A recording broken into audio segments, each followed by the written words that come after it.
Now we're going to do two more examples of factoring polynomials with four terms using the method of factor by grouping. Here's the first one. It is 21a cubed minus 49a squared plus 3a minus 7. So we should start the same way we always do. Is there an overall greatest common factor between 21, 49, 3, and 7?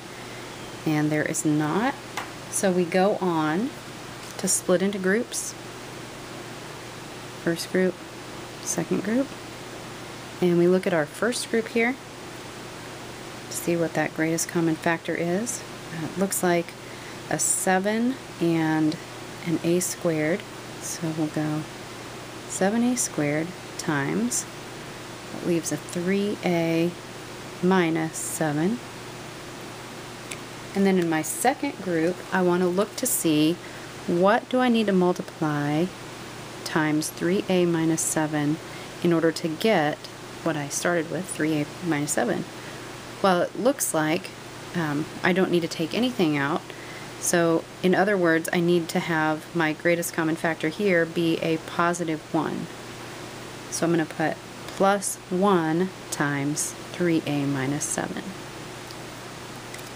Now you see that classic common binomial of 3a minus 7. So I will have 3a minus 7 in my front parenthesis, and then everything I've got left in there, 7a squared plus 1, so times 7a squared plus 1. And again, I want to check that 7a squared plus 1, see if it would factor again, which, knowing what I've studied about those those perfect special cases of binomials, it is not sum of squares, difference of squares, sum of cubes, or difference of cubes. So we are done factoring that one. That is going to lead us to a secret question. Your secret question for this video is 30x squared plus 45x plus 60x plus 90, and I want you to factor this by grouping. Okay, so make sure you get that written down so that you can bring that in for discussion. And then we will start our last example that we're going to work together. And that is 6xy plus 7nx plus 21x squared plus 2ny. We want to check to see, is there a greatest common factor overall for all those terms? And there is not. So we go ahead and split our groups. First two, second two. And look at my first group here. The greatest common factor is going to be x. So I'll have x parenthesis 6y plus 7n. And then I want to look at my second group to see what I could take out so that I have 6y plus 7n left.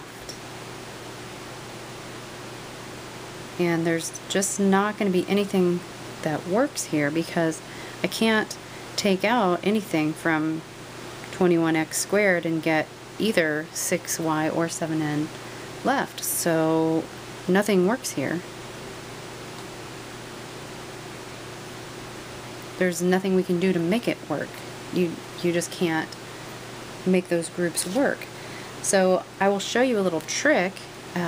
Sometimes if you rearrange your terms, you can actually factor by grouping where you couldn't before, like in this example. So the key to doing that is that sometimes you need to rearrange your terms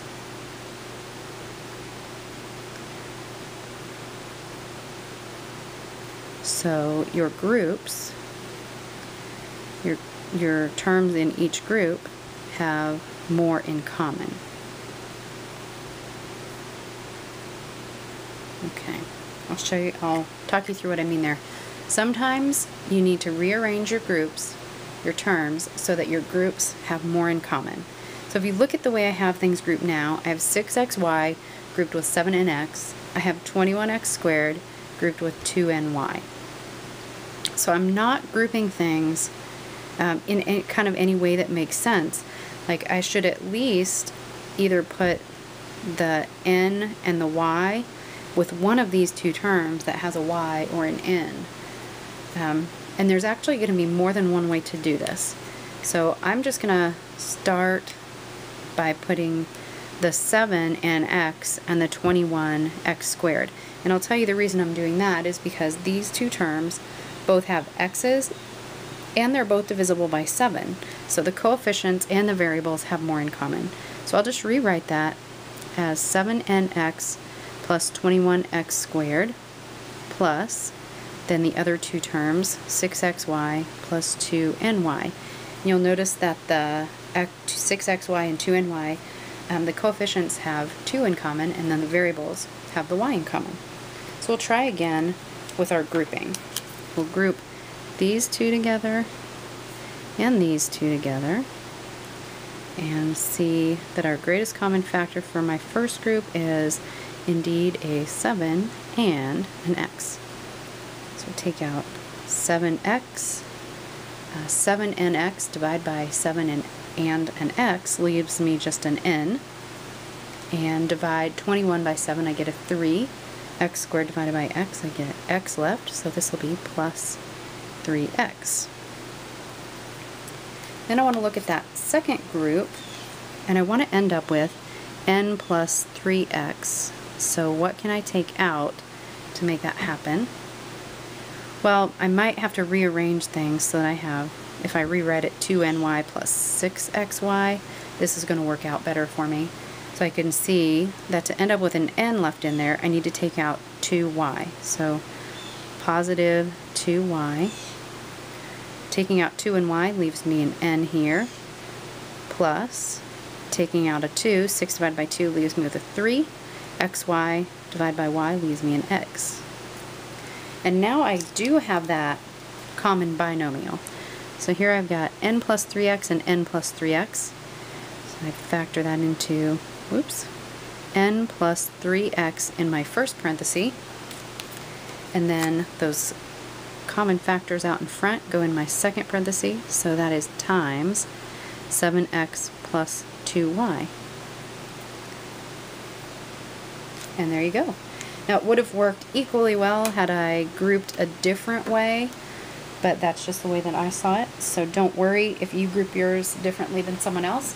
You should still end up with the same two binomials. They just might be switched around, but that's okay.